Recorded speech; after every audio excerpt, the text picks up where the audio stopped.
Há muito tempo, séculos atrás, em uma pequena parte desse nosso vasto mundo, havia um povo chamado de os Filhos de Israel. Desses filhos surgiram certos homens e mulheres, através dos quais Deus se revelou para toda a humanidade. Um deles foi Davi, rei de Israel. Numa distribuição, Works Editora, Davi, rei de Israel, um episódio do Velho Testamento.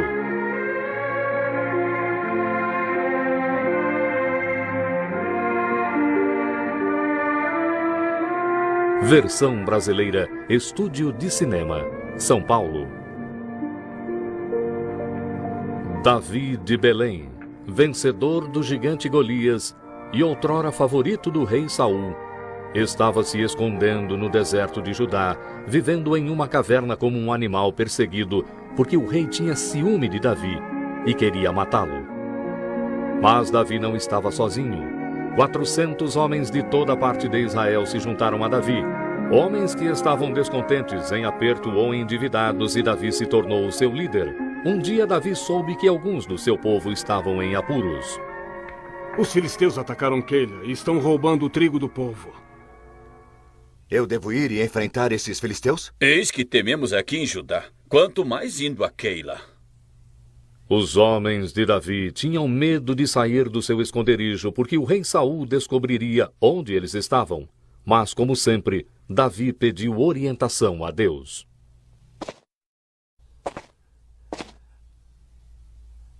Eu devo ir e enfrentar esses filisteus? Então Deus deu a sua resposta a Davi. Desce a Keila e luta, porque te dou os filisteus na tua mão. Certo do que Deus queria que ele fizesse, Davi não mais hesitou. Ele se preparou para a batalha. Quando o rei Saul ouviu que Davi e os seus homens tinham derrotado os filisteus em Keila, ele tinha certeza de que agora ele poderia capturar Davi. Deus entregou Davi em minha mão, pois ele mesmo se encurralou entrando em uma cidade que tem muros e portões. Diga aos soldados para se aprontarem descerem até Keila. Nós vamos cercar Davi e seus homens. Desta vez ele não me escapará. Mas, mais uma vez, Davi estava protegido, pois Deus o tinha avisado do plano de Saul. Então Davi e os seus homens deixaram a cidade de Keila e se esconderam no deserto de Zife. Aqui um dia Davi teve um encontro feliz com o seu querido amigo Jonatas, o filho do rei Saul. Não tema, pois meu pai não o achará. Você será rei de Israel e eu estarei com você. O que também meu pai bem sabe.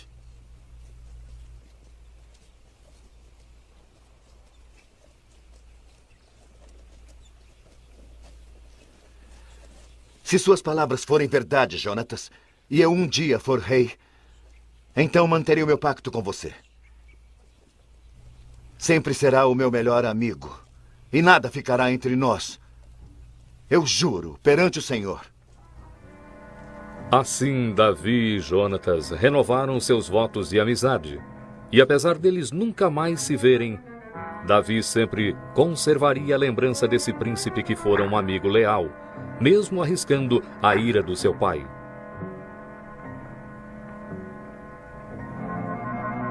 Davi e seus homens andaram de lugar em lugar, escondendo-se na floresta ou em cavernas nas montanhas. E para onde quer que fossem, Saul o seguia com um exército de milhares de homens.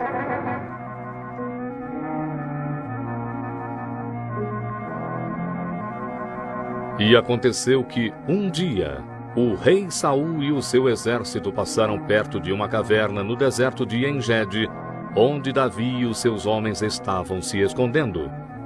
E Saul entrou na caverna, sem saber que no fundo dessa mesma caverna estava o homem que ele estava perseguindo.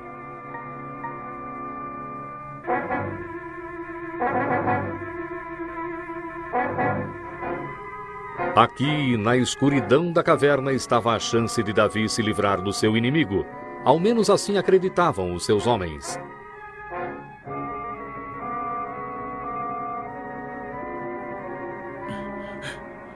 Eis aqui o dia do qual o Senhor lhe falou quando disse: eu te entrego o teu inimigo e tu farás o que quiseres.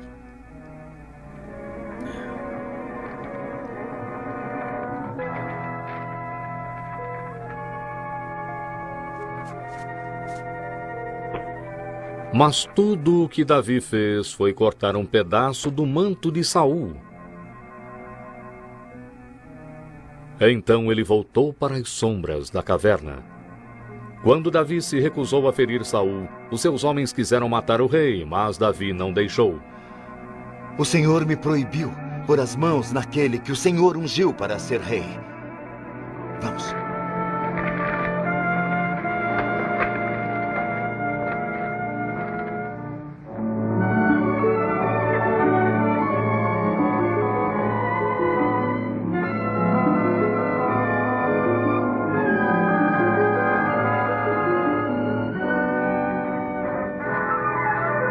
Meu senhor, o rei!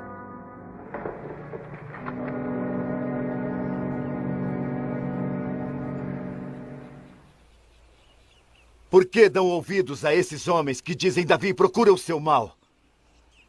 Hoje podem ver como o Senhor o entregou a mim na caverna. Os meus homens quiseram que eu o matasse, mas eu poupei a sua vida. Vê, meu senhor, a orla do seu manto está na minha mão. Pode ver que não quero matá-lo ou me rebelar contra o Senhor. Eu cortei a orla do seu manto, mas não o matei. Eu não pequei contra o Senhor, apesar de o Senhor me caçar e querer me matar. Que o Senhor Deus o puna. Porém, a minha mão não será contra o Senhor. Você é um homem melhor do que eu, pois você fez o bem e eu o recompensei com o mal. O Senhor, pois, o recompense pelo que hoje me fez. Eu sei que você certamente será o rei, e que o reino de Israel há de ser firme na sua mão. Mais uma vez, o amor e a lealdade de Davi atenuaram o coração de Saul. Então, por ora, o rei arrependido esqueceu seu ciúme e voltou para casa com o seu exército. Entretanto, como antes, a mudança de sentimento de Saul durou apenas pouco tempo. Logo ele estava de volta com o seu exército, procurando Davi no deserto de Zife. Mas, de novo, Deus mostrou que estava do lado do seu servo fiel Davi, quando ele fez o rei Saul e todos os seus homens caírem em um sono profundo. E enquanto eles dormiam, Davi e o seu sobrinho, Abissai, entraram no acampamento e foram até o lugar onde Saul estava dormindo.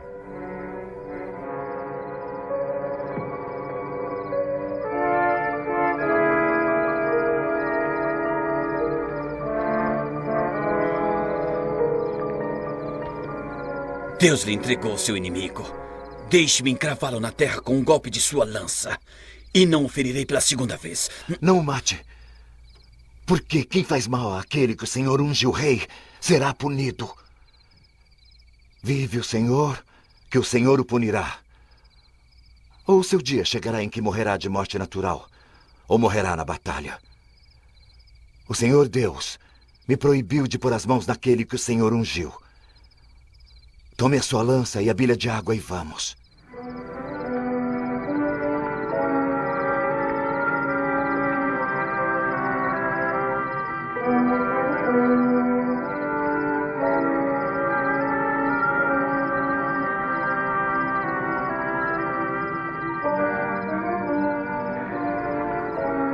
Então Davi subiu um monte do outro lado do vale e gritou para os homens de Saul, dizendo que eles não haviam protegido bem o seu rei, pois eles deixaram o inimigo entrar no seu acampamento e levar a sua lança e a sua bilha de água.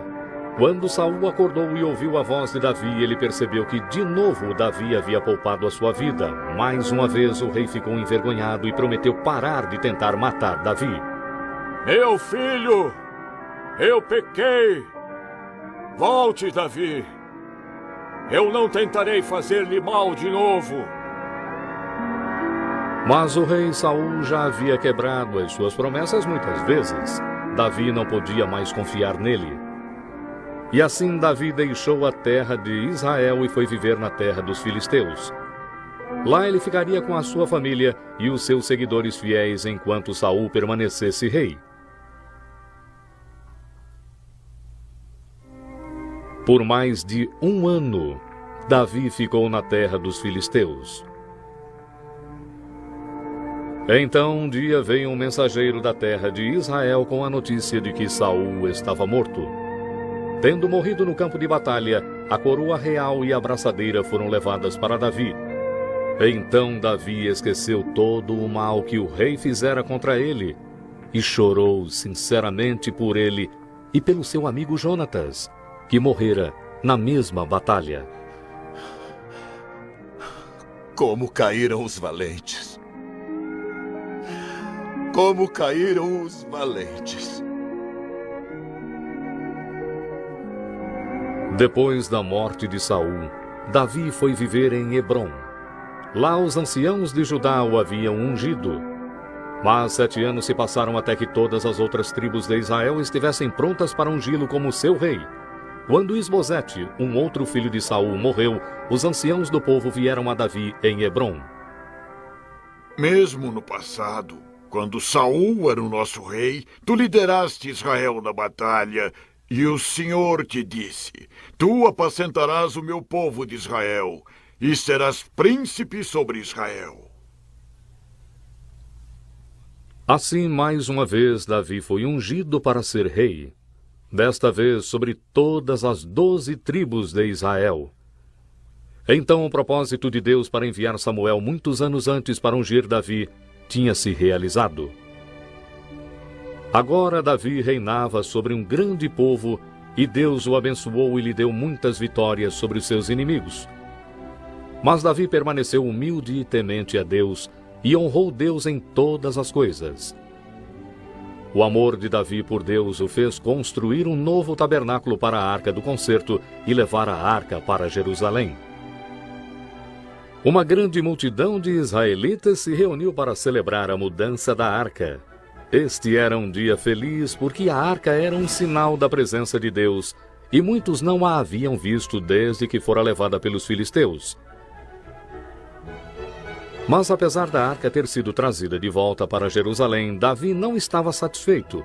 Ele disse as suas razões para Natã, um profeta.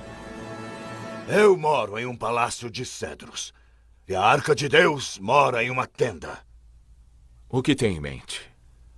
Eu quero construir um templo para honrar a Deus. Uma linda casa do Senhor, onde ele será adorado. E onde ficará a Arca do Concerto. Vá e faça tudo quanto está no seu coração, porque o Senhor está contigo.